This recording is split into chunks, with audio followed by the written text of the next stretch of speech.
Over the last few decades, there has been a transformation of world historical significance. China's rise to be the world's second largest economy has both pulled millions out of poverty and led to threats of trade war and geopolitical disruption. Well, as you see from these figures, China still has some way to go before it closes the gap in per capita incomes with the United States, and India has still further to go. But the gap is narrowing. Data from the World Inequality Database shows that American GDP per adult was 13.5 times that of China in 1960. By 2020, the discrepancy had dropped. The United States was now only 3.1 times the per capita GDP of China. So at the moment, we're experiencing a period of convergence. And convergence, of course, follows from an earlier period of so-called great divergence. What we are now seeing is a return to an earlier pattern when Asian economies were as successful as Europe with equivalent levels of per capita income. And this is the historical question I wish to explore today. To take the title of a recent book by Prasannan Parthasarthi, Why Did Europe Grow Rich and Asia Did Not? In order to try and explore that question, let's go back in time and across the globe in space to two places which were both economically successful and prosperous, supplying highly valued commodities to European markets. In doing this, in going back in time and across the globe, we need to rewrite the history of globalization, not as a process centered on Europe, but one which gives equal weight to China and India. And when we do that, we can then put the British Industrial Revolution in a global context. And the first place I want to go to is Shenzhen in China, the city of blue and white porcelain. This city was the premier site of ceramics production in the world from the 11th century at least to the early 18th century. The image here of the Percival David vases in the British Museum, and here you see the mechanized production in that city. The production of this porcelain reached global markets in Japan, Korea, the Middle East, and Europe. Although Chinese state policy veered from encouragement to prohibition of Chinese merchants, on the whole, they continued, despite the policy of the state, to trade globally. And from the 16th century, Europeans entered the market. At first the Portuguese, and then from the start of the 17th century, the Dutch and the English East India companies. Now, how did this city of blue and white porcelain achieve its global position? Well, for a start, it was not alone in China. It was facing competition with other centres within China, but also in the rest of Asia, particularly in Korea.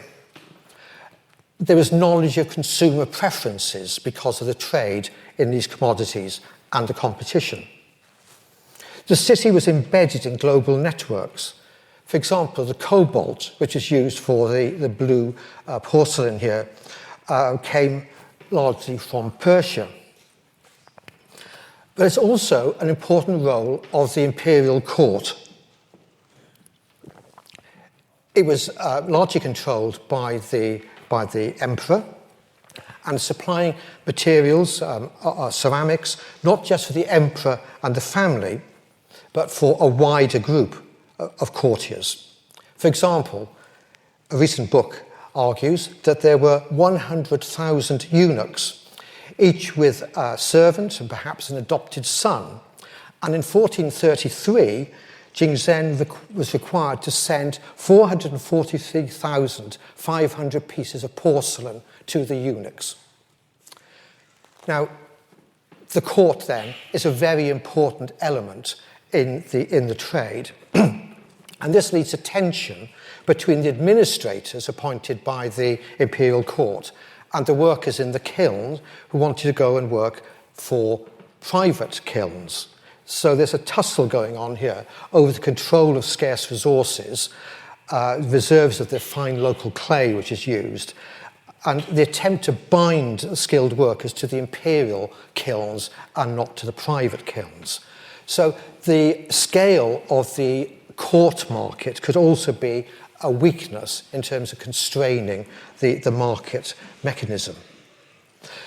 But that said, the products from the kilns were exported in huge quantities to Europe, and that led to cheaper imitation. I think a very important part of European industrialization is what one historian has called populux, the popularization using cheaper materials of imported Asian luxuries. For example, as here in Delft, which is a charger made in the style of an earlier Chinese period made in Delft in the 17th century. So that sort of emulation was a very important feature of European industrialization. Until, by the later 18th century, European production was able to compete. So Wedgwood, Meissen, Sèvres. When Lord Macartney went to China as an ambassador in 1793 from Britain, he took British porcelain with him and was then confident of its superiority. So we're seeing a shift in the balance of trade and reputation between the two areas. I now want to take you to India and Indian textiles. Until 1800, India was the world's major centre for the production of cotton textiles. And as with porcelain, it was not just for the local market. Indian cotton cloth was traded across the Indian Ocean world and was found from the 11th century in Egypt and Iran. Production for the export market was concentrated in three areas. The first was in Gujarat on the west coast, which is largely supplying the Indian Ocean trading world, and that was mainly painted cloth and muslin.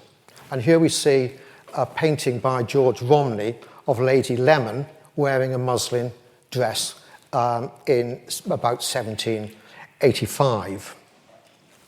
The second major area was the East Coast, Coromandel, which is supplying Southeast Asia. And that was known for printed textiles. And here we have an example from the Metropolitan Museum in New York, cotton cloth of the 18th century. And this is actually copying a European silk design. So it's a two-way trade about influence, who is copying whom. But it's also on this area, on the East Coast, producing in the 18th century blue cloth dyed with indigo, and that was largely sold in West Africa. So it like joins into what is normally known as the triangular trade of goods from Bristol and London, Liverpool to the West Coast, and then slaves over to the Caribbean and sugar back. But we also have to factor India into that, so Indian cloth going to West Africa. And the third major area, which is growing increasingly important from the early 17th century, was Bengal. And that was more of a frontier region which is expanding, becoming settled, with growing towns and rice cultivation. And that is producing fine muslins and cotton silk mix, not printed or painted so much as finely woven and finished. And some of it was also embroidered. So we have these three major export areas, different parts of the world, different types of cloth.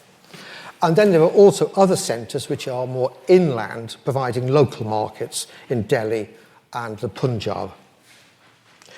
So this is a major cotton textile industry before cotton was really produced in Europe. The trade reached a very large scale by the 15th century, and production boomed from the mid-16th century with demand in the Ottoman Empire and in Iran, in the Atlantic world, covering the whole area from West Africa to Europe and the Americas. So I'm inserting this into a history of globalization. From the middle of the 17th century, European demand grew particularly. And the English and Dutch East India companies were taking about 20% of the output of South India in the first quarter of the 18th century.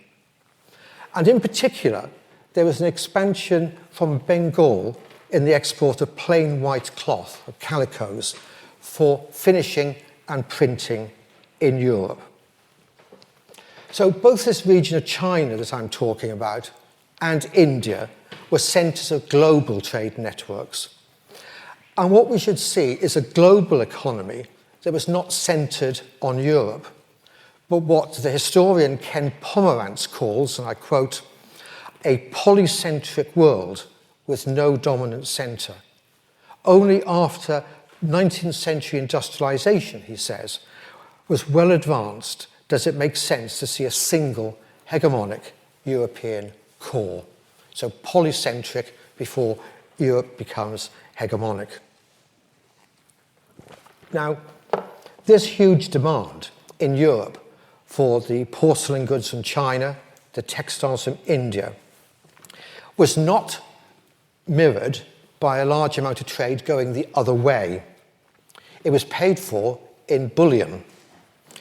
India took about 20% of global silver production from 1600 to 1800, which contributed to economic expansion in India, because a lot of it was used as monetized rather than being used for jewelry.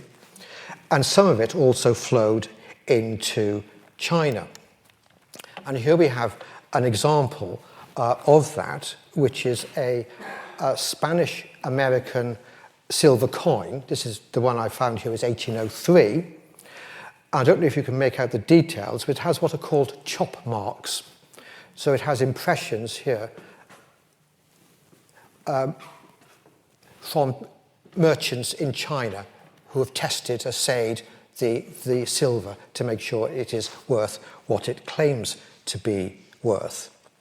So this flow of silver from South America into Asia is creating liquidity in the Indian economy and contributing to a commercial boom. But looking at it from Europe, this success of Asian goods in European markets led to two concerns. The first was the loss of bullion. In the 17th and 18th century, the outflow of silver, which largely was bullion, from Europe was seen as a threat to prosperity and to state power. It was believed that a state was powerful the more bullion it had, the more treasure it had. And there was a sense of a zero-sum game. It's not that trade between everybody will lead to everybody being more prosperous. If one person trades, the other person loses. It's like the mercantilist system. Trade is about warfare, a view which, of course, has been noticed more recently with some American presidents. So loss of bullion and mercantilism, state power, is one major concern. Secondly, there was a major concern about employment. The import of Indian textiles was considered to be undermining, threatening European woolen, silk, and linen industries. And you may remember, I showed you a cotton cloth in the style of a European silk cloth. So nearby here in Spitalfields, the silk weavers there might feel that they're going to be losing their markets and leading to unemployment. But even more so, the woolen industry and the linen industry. And there was a big concern that the loss of these markets would lead to unemployment, and that would lead to disorder at a time when there's no standing army in this country. And it would also lead to a high cost of the poor law to relieve people who are unemployed. Now, whether or not it was the case that there was a genuine threat to the woolen industry, if like by the way, is what people believed would happen was important. Some historians say that these are different segments of the market and therefore different uses and so on. But the claim of the industry, the woolen industry, the linen industry, the silk industry, is that they're being threatened by these imports coming from India. So this is the 18th, up to the early 18th century. Then clearly at some point the West pulls ahead. The trade balance starts to shift. There's a great divergence, so it is said. The question is, when did it happen? And if it happened, why did it happen? And these are very much open questions that are at the frontier of historical research and of controversy.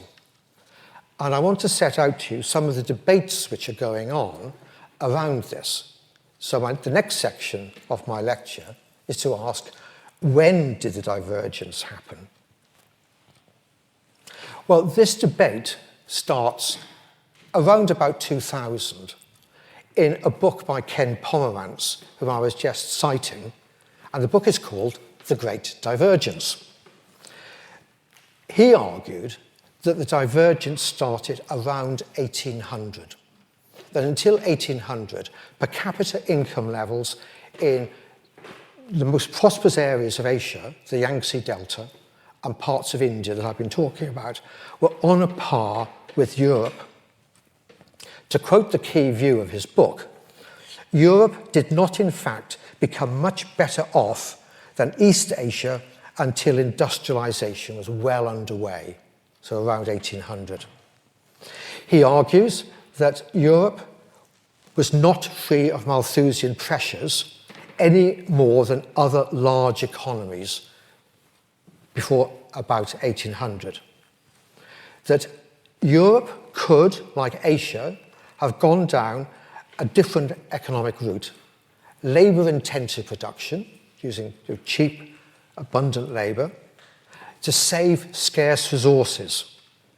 Instead, he argues, Europe went down a different route, labor-saving and resource-intensive. Now, obviously, there are parts of Europe which didn't follow that route. One might think about the Irish potato famine in the 1840s. But in rough terms, in bold terms, that is what he is arguing. Now, that claim in his book of 2000 led some historians then to do something which I think is absolutely impossible, one might argue absurd, given the nature of data. They tried to measure gross domestic product per capita between different parts of the world over the very long term, going back to about the 12th century. Now, we don't have any secure data on the size of the population. You need to know what the population is before you know what the per capita GDP is. And what data do you have on what the gross domestic product might be? So it's a really, really difficult, and one might say foolhardy, enterprise. So the figures come with very serious health warnings. Nevertheless, despite that, I have to tell you what they are, because these figures are shaping the debate. And one of the key arguments here is Stephen Broadberry, who is Professor of Economic History at the University of Oxford. I'm from the University of Cambridge, so let's not become too much of a rival.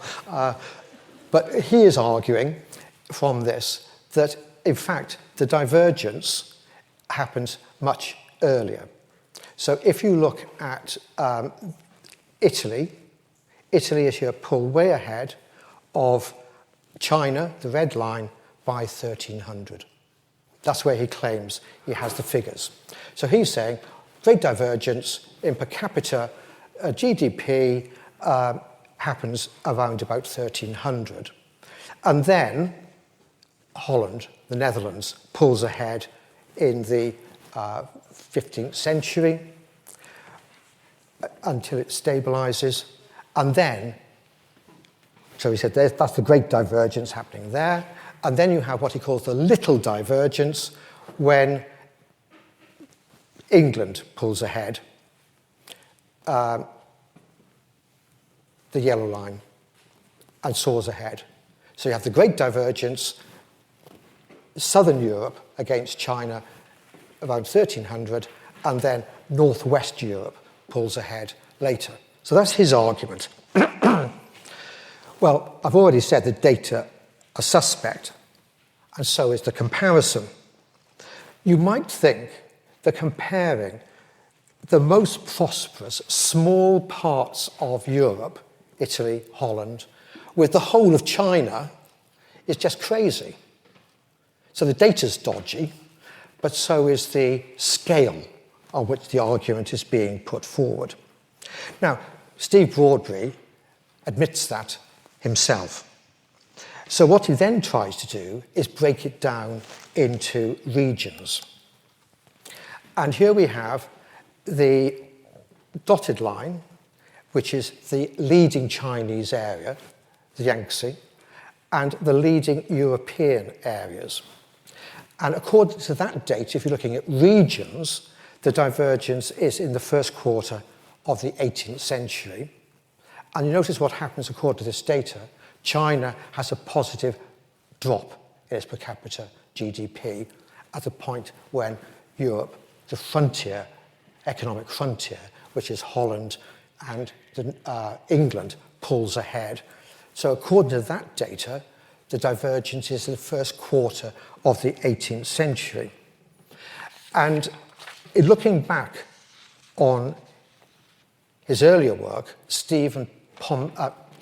Ken Pomerantz agrees with that proposition. So he's now gone back from 1800 to the first quarter of the 18th century as the divergence. So if we believe any of this data, what conclusions can we draw from it? I'm going to draw three conclusions. The first conclusion is abandon the attempt to produce data on the scale of nations or continents and instead adopt a different approach. Probe into different regions in Europe and Asia to be more fine-grained and realistic and try and see how they actually worked. How did they function? Understand the local economies. How did the textile industries operate? How did they secure their credit? How did they secure the capital? What was the nature of the relationship with the workforce? Above all, how did industry relate to the agrarian economy? And we have a massive amount of detailed work on that on European industrialization. What we need to do is to extend that to other parts of the world. And I'll start to do that later on in the lecture. So I think my basic proposition, learn to walk before you run. Start from the local and build up from that. The second conclusion I've already mentioned, which is Ken Pomerantz accepts the earlier data divergence. So let's provisionally agree, with all deference to the extreme uncertainty of the data, that the crucial turning point is in the first quarter of the 18th century. And we can also agree, and this is beyond doubt, that Indian and Chinese goods were, as I've been suggesting, highly competitive and in high demand in Europe from the 16th to the 18th century, but that from the late 18th century, European goods, largely British, took over in third markets. So started to compete in West Africa, for example, or in parts of Asia. So if we accept that, I now need to turn to ask, why did it happen? So why did the divergence happen? Again, this is still very much an open question, still highly controversial, and I hope I can lead you through it to try and adopt some semblance of what might be a convincing argument. The first argument is ecological constraints. So before the late 18th and early 19th centuries, economies hit a limit of their resources, what Robert Malthus talked about. The Malthusian ceiling of disease and famine, or population control by late marriage, for example, before the population falls back. So you have the Black Death. This is the figures for England, the Black Death, and then the population doesn't get back to that level until the late part of the 17th century, and it then breaks through that ceiling from the late 18th century in England. Not all countries do. I mentioned Ireland, where the population of Ireland has still not got back to what it was before the potato famine. But England and other parts of northwest Europe break through that ceiling. And Pomerantz argues that the crucial reason for the divergence is that northwest Europe broke through an ecological constraint that the Yangtze Delta did not. His comparison is only with China. He argues that there are two factors at work in this breach of the ecological constraint. The first, this is perhaps very timely given COP27 at the moment, fossil fuels, the use of coal. The replacement of a flow of energy from wind, water, animal and humans by a stock of coal, from flow to stock, from organic to inorganic energy. And coal in England was easily transported from the Tyne to London, which became the world's largest city with 1 million people by 1800, only rivaled by Edo, modern-day Tokyo, which also had a population of about 1 million. This use of coal acted as a stimulus to economic growth. And the growth of London acted as a stimulus to economic growth, because if you have a large city, other areas have to specialise in growing grain or barley for beer and animals and so on to feed it. So specialisation of agricultural areas to provide food to London, the constraint on whose growth had been removed by the ability to have coal. Now, by using fossil fuels, you're also releasing land which would otherwise be needed to provide wood and to feed animals. And the concept which historians use is ghost acres. How many acres would you have needed to replace the coal? And Tony Wrigley, sadly recently died, who was a professor, colleague of mine in Cambridge, argued that England had a population, an acreage of 35 million acres. In 1815, you would need an extra 15 million acres to replace the coal. So the shortage of wood in England leads to substitution by coal, that leads to steam engine, improved smelting of iron, leads to railway, leads to steamship. It all follows according to this argument of Tony Wrigley from our Geordie coal miners. But more recently, and this is going to be the subject of my second lecture, so I'm not going to say much about it now, his argument is they also have an input of ghost acres, of additional calories coming from the New World. Pomerantz argues that the New World provided even more ghost acres. He calculates that to replace imports of cotton, raw cotton, sugar, and timber from the New World, you would have needed another 25 to 30 million acres to replace that. So the argument here is that the resource constraint was avoided in Europe, above all in Britain, where coal and the Americas allowed resource and energy-intensive development. And Asia didn't do this. It turned to labour-intensive, resource-saving system. And we could add to that also that the commodities coming from the New World, this is sugar cutting, but also of course, coffee, tobacco. These are addictive. And you also need cash to buy them. And this leads to another idea of what is called the industrious revolution. If you're going to keep up your consumption of these addictive commodities, then you need to have cash, which means you have to work in a marketized, commercialized economy. When you have that population growth I talked about, your wages are going to be squeezed, but you're addicted to these substances, so you work harder. Therefore, according to this view, you have an industrious revolution. People work longer hours in order to keep up the consumption of these commodities imported from outside. Now, the argument then of Pomerantz is this doesn't happen in China. That the relationship between the prosperous areas of the Yangtze Delta and its hinterland, which is in interior China, which supplied the materials and the food, was different from the relationship between Northwest Europe and the New World. And the argument that he puts forward is that these areas in the interior of China had free labour, unlike the plantation economies of the New World. Their population grew more than in the New World, or in the Caribbean. They developed their own industry, which then reduced the surplus that they could export to the most advanced regions of China on the Yangtze Delta.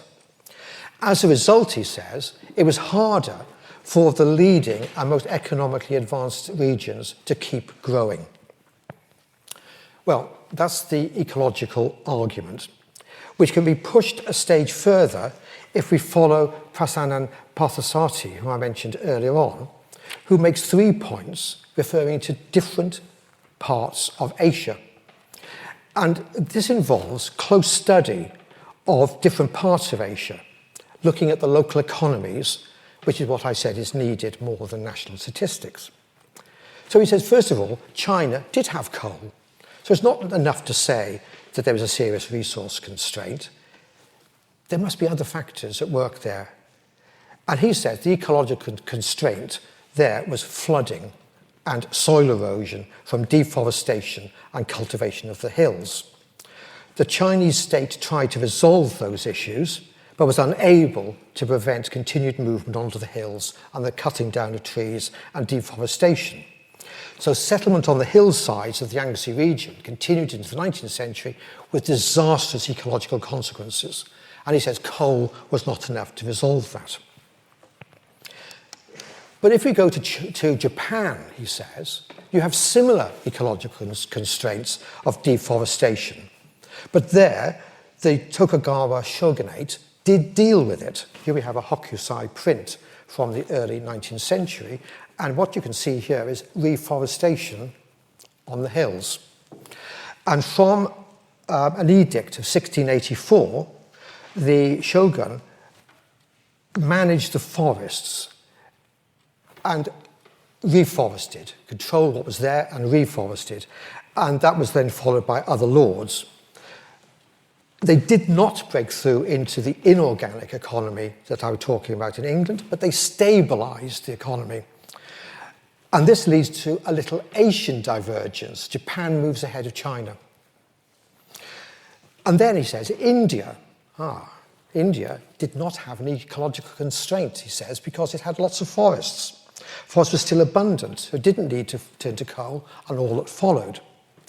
So that would suggest, if we use these comparisons, it's not just the resource constraint per se, it's the response to it, as in Japan, stabilize, it's the nature of the ecological constraint, as in China. What he suggests is the most important factor is a second explanation, which is competitive challenge and state action. In his argument, the key is the state.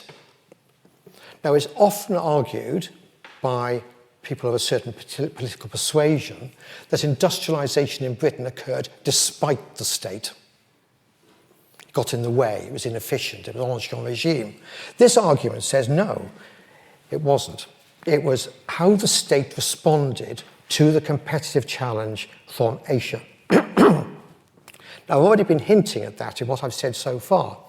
Britain has a large and prosperous textile industry, above all wool, which had been a major exporter to, or was a major exporter to Europe from the late Middle Ages. There was a major linen industry in Scotland and Ireland, because developing the linen industry there was a good way of stopping people becoming Jacobites and trying to overthrow the Hanoverian crown, or to stop Irish Catholics trying to overturn the order in Ireland. So the development of textile industry, linen, was about stability in the, if you like, the Celtic fringe. And we've also seen there was a problem about, as it was seen at the time, the outflow of bullion. So this is what Parthasarthi says. India didn't have a resource constraint. What happened there, he says, was it did not face a competitive challenge. England had a competitive challenge from India. India did not have a competitive challenge. And he argues that the challenge from Asian imports then led to state action by a powerful English state. In fact, you always begin to think that England in the 18th century is a bit like post-war Japan or Korea, with a powerful state creating what is called import substituting industrialization. You try to replace imports by domestic production. And indeed, looking at a recent book by Giorgio Riello, who is the historian of global cotton, he says this: import substitution is a key model explaining why and how, in the course of the 18th century, the global centre of manufacturing of cotton textiles moved from India to Europe. It's a state. British industrialisation, according to this view, is state-led. There's a problem with this. It almost implies that people at the time knew that the cotton industry was going to be the key to the Industrial Revolution. They didn't. That only became apparent later on. The state action was not intended to create a new industry. It was intended to maintain the existing woolen and linen industries, prevent unemployment, to sustain political and social stability, as I've already said, to save on bullion exports, and also to raise revenue from import duties in order to pay for the army and the navy. The action by the state did not arise from lobbying by cotton industries. It came about because of lobbying by the industries which wanted to protect their existing interests. Nevertheless, unintentionally and unintended, action which is taken for other reasons did help develop the cotton industry. How did that happen?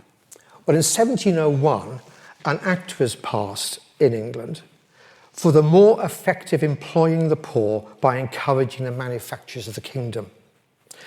It said that no imported, printed or dyed calicos were to be worn in England and Wales. So if you couldn't wear imported, printed and dyed calicos, the obvious thing is to import non-printed and dyed calicos, white cloth, and then to print and dye them in London. So the East India Company, which was a major importer, wanted to maintain an open market. They were defeated. Instead, they could still import, but they didn't entirely, the local textile industry didn't entirely get the way. You could still bring in white cloth. In Holland, a different thing happens. There, the Dutch East India Company blocked all imports of cotton cloth from India, which then meant they destroyed the printing and dyeing industry in Amsterdam as well. So you've got a different power balance going on here. The British state also then introduced an import duty on white calicos, which is at a level of 50% duty. So again, this is going to be encouraging a local industry. And in 1721, excuse me, the woolen industry, complaining about imported cotton, actually got an act to prohibit the purchase of printed calicos made from imported Indian white cloth.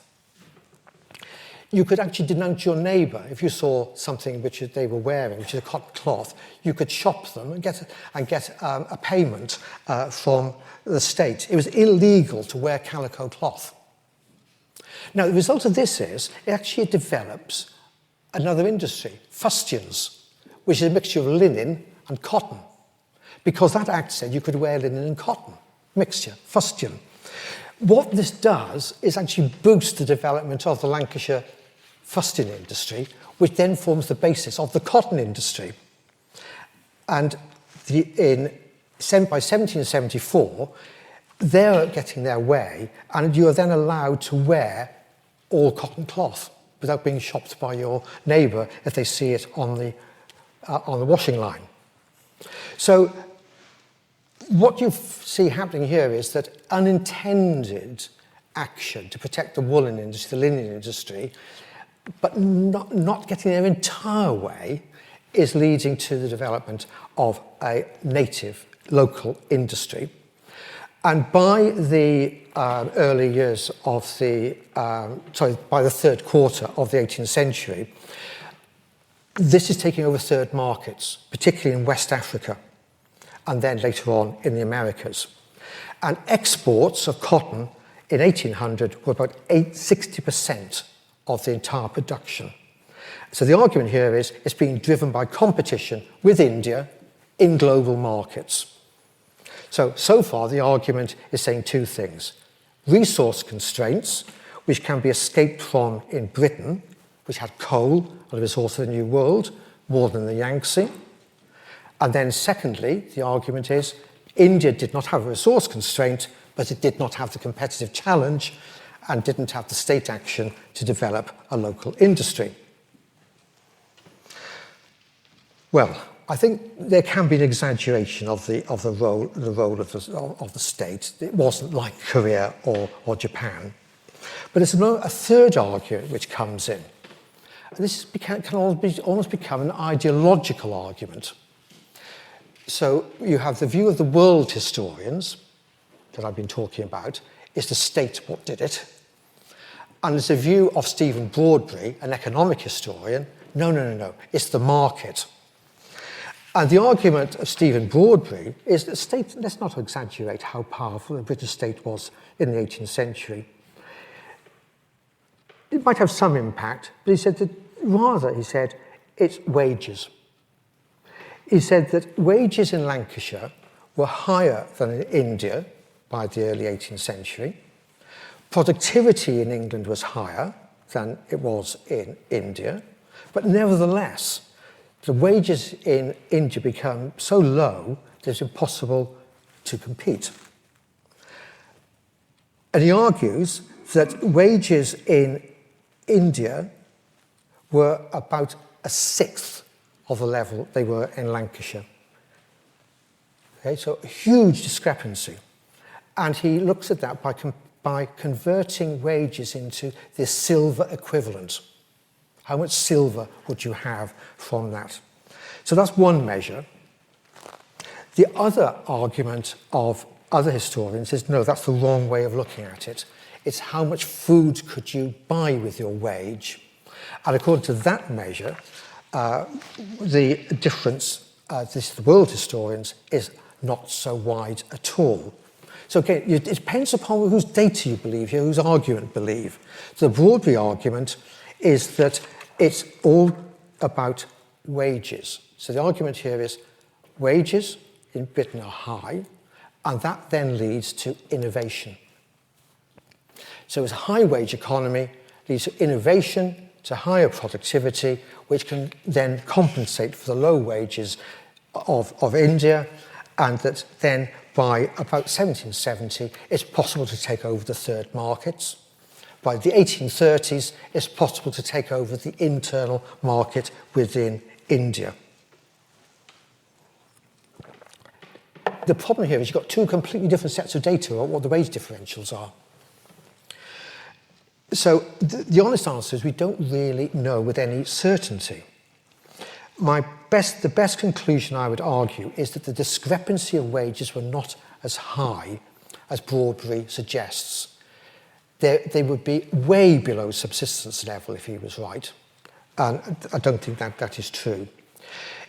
What is argued by another historian, also from Oxford, Robert Allen, is that probably in the middle of the 18th century, the wage rate in the most prosperous parts of China and India were about the same as the wage rates in southern European cities. That does seem, from data on the local level, that seems to be about right. But that Northwest Europe had already pulled ahead.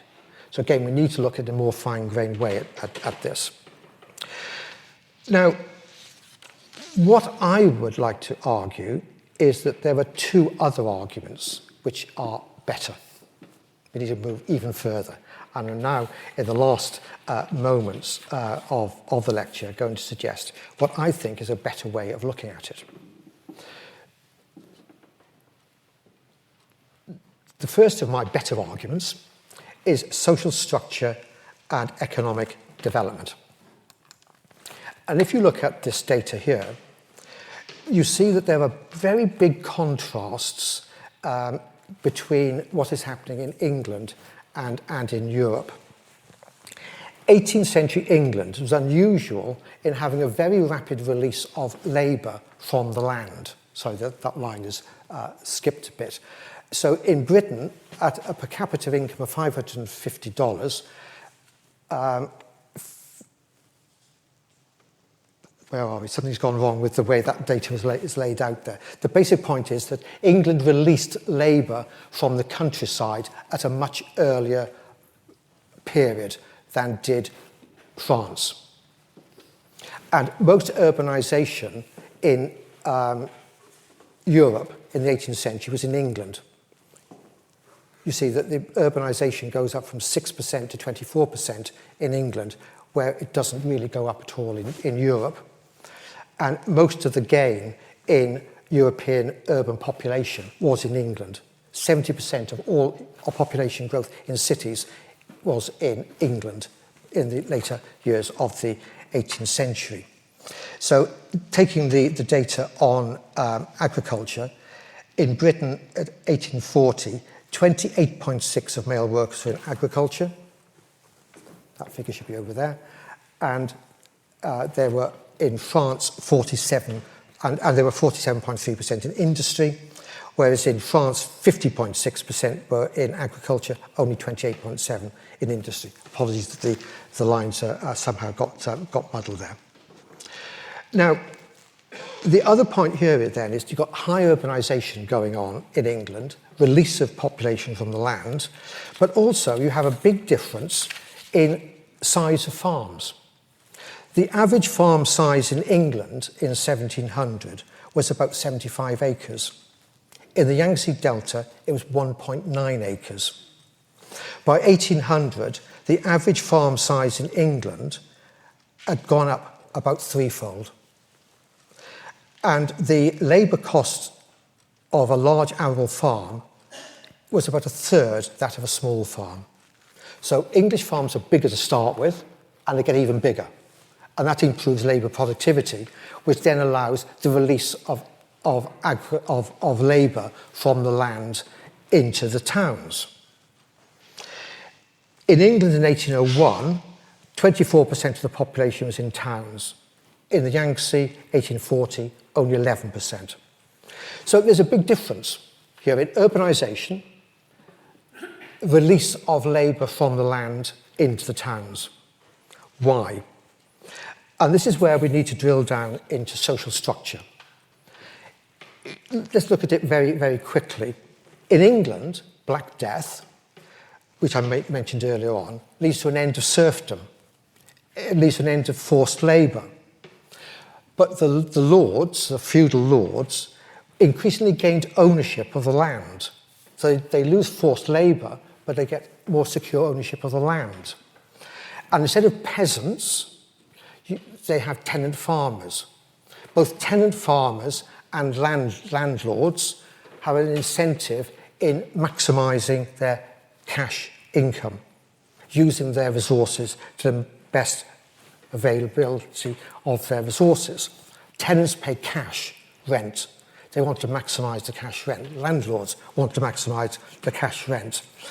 The landlords invest in improved productivity, in farm builders, in drainage and so on. The tenants invest in livestock and machinery.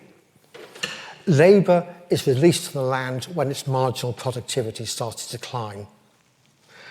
There's incentive to use resources to maximise returns. That does not apply to the Yangtze. Different structure. In the Yangtze, the peasants obtained effective security of tenure. The lords had legal ownership of the land. The peasants with secure tenure subdivide their holdings. Labour intensive, a bit like in Ireland. With pressure on resources, they turn to industry in a struggle to maintain subsistence.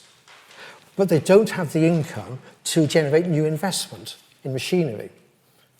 In England, most of the industrial work in the countryside is by people who specialise in industrial production rather than always being by employment from agriculture. In the Yangtze, the lords had rents which were high and fixed. They had no interest in improving production or investment. Instead, they spent their income on conspicuous consumption and preparing children for examination for official positions, which were the main way of securing wealth and status. So we've got a different nature of elites in the two areas and a different nature of the people who actually work the farms. Bigger in England, smaller than Yangtze, tenant farmers, peasant farmers. So I think we need to drill down into these divergences. And there are also divergences within Europe, which I haven't got time to go into, with the restoration of serfdom in Central and Eastern Europe, for example. So what I'm arguing here is that we need to look at the internal dynamics of the political and social structure to help explain the diverging patterns of economic development. And then finally, I think the state is important, but in a different way. It's through maritime trade and what I call the fiscal military state. So we've noticed so far that the New World helps escape from the constraints on resources. They produce new commodities. But how do you get hold of the New World in the first place? We've also noticed that the Dutch and East India companies arrive in both China and India to engage in trade before, in the 19th century, they become more territorial. Both of these patterns rely upon maritime power, and that is one of the major differences between Europe and Asia. Asia is territorial power, what J.C. Sharman calls lords of the land. Northwest Europe is maritime power. And this is what Pomerantz says. It was only in overseas colonisation and armed trade that England's institutions helped, gave it a crucial advantage. There's nothing similar to the fiscal military state in Asia to what we have in Holland and then in England. European countries engage in long-distance trade supported by powerful navies and the creation of export-oriented colonies, unlike their counterparts in Asia. Now, there are differences within Europe. It doesn't always work out that way in Portugal and Spain. But I would say that there are two factors at work here. One is an efficient fiscal state. There was no major tax revolt in England after the Civil War, and no default on debts, whereas France was always in default on its debts in the 18th century. You have a stable and powerful fiscal regime. I've written a whole book about this, so I won't go into it in any detail now. You have the excise officer, a bureaucratic, efficient man, collecting on beer in this case, or wine, and so on. And that leads to an efficient and effective financial sector. The government is issuing bonds. That leads then to the growth around here in London, to the stock exchange, the Bank of England, and that can then help generate a financial sector which helps industrialisation. And then the second point is the stable revenue from the taxes, can lead to large-scale investment in naval dockyards and ships, as in this picture of 1757 at Deptford. So, as Sharman argued, China and the Mughal Empire, the Ottoman Empire, were land-based with large armies. Holland and England were maritime, and that was crucial in securing the resources of the New World. So the difference between lords of the land and masters of the sea. So my conclusion is that this debate over the Great Divergence is one of the major historical issues at the moment.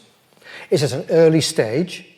We need to move beyond the general statements based upon dubious statistics to probe into more specific issues. The main lines of argument are clear. It's about resources and how they were made available. It's about competitive responses and adaptability. It's about state action, and I would say it's more about this fiscal military state. It's about the level of wages and productivity. Above all, it's about the organisation of agriculture and industry and the incentives that gave to the efficient allocation of resources and innovation. But these debates are also matters for us today, because there's a sense of resentment of rising powers which wish to regain their lost position, like China with the current convergence, especially a sense that European actions have led to the decline of their economies. And that links to another point, which is climate. Europe embarked on energy-intensive uses. We're now experiencing the consequences in climate change. And the issue, which is at COP27, is should Europe now compensate those who are developing? How should the costs of net zero be allocated? So I think the history is not dead and buried, it's very much present and with us at the moment. Thank you. I'm going to take two from online if we can get them before going to the room, if that's all right. There's one here about British colonialism in India, pointing out that India had 20-25% of the world GDP before British colonialism, yeah. But obviously saw relative decline. And should we attribute that to the British coming along and right. wealth and carrying Okay, well, that's a very good question, which I'm going to answer in my third lecture of the series. Of course, this is a very big topic. I was pointing out that by about 1830, it's possible for British textiles from Lancashire to penetrate the Indian market. And of course, it was Karl Marx who famously said that the plains of India are bleached white by the bones of the starving handloom weavers. So there's the argument which then goes into Navoggi and the drain theory, which is that there's a drain of wealth away from India. There's the argument that investment in things like irrigation in India and railways is export orientated to take goods out of India, not inside. And that can lead to famine. So there's a huge debate over this. Well, I'm going to spend a whole 50 minutes talking about it in my third lecture. So watch your space, I think, is the answer to that. It's a very major argument. I've just finished a book at the moment which is about post-Second World War reconstruction of the world economy. And that was very much the argument of Nehru and others at Bretton Woods, which is you've now got to provide the development for us.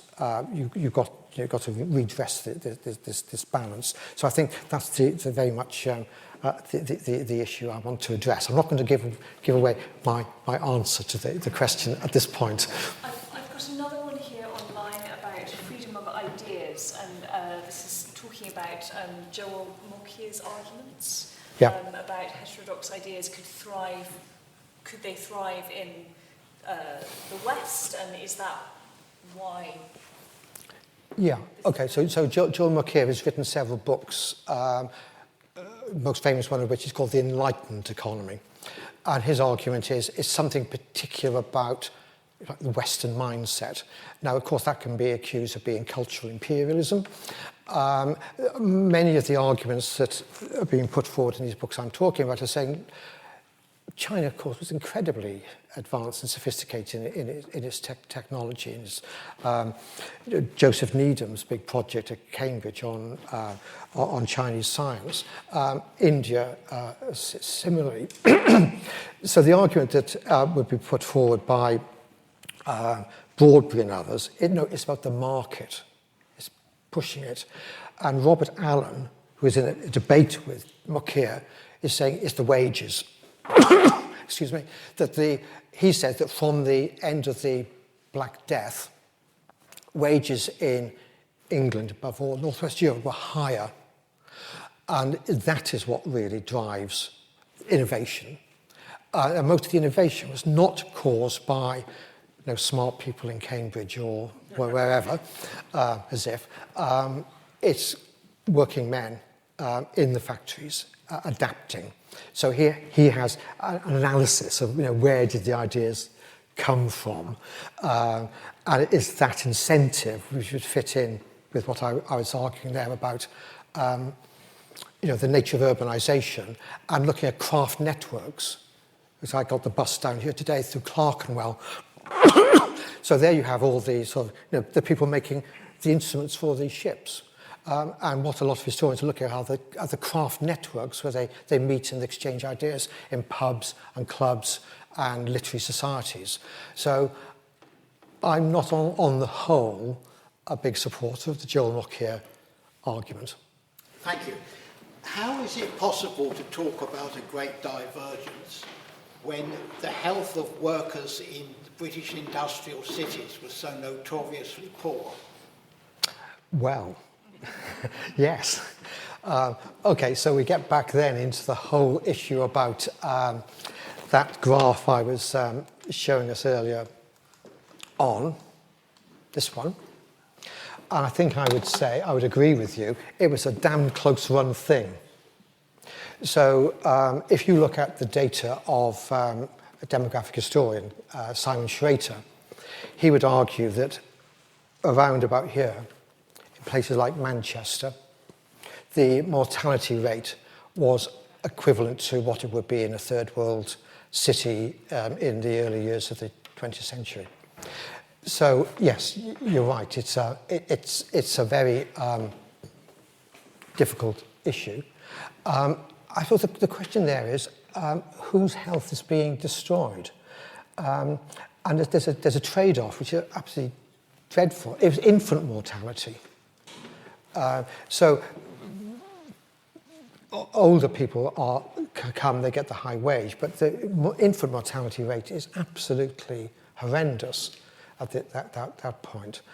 So yeah, I think that one would then need to work out, this is more fine-grained stuff, if we could have some demographic data to try and see how that compared with Calcutta or Mumbai or whatever.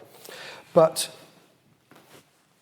I think it would be fair to say that you do not have a famine in mainland, you have it in Ireland, and you don't have the demographic downturn that you have here.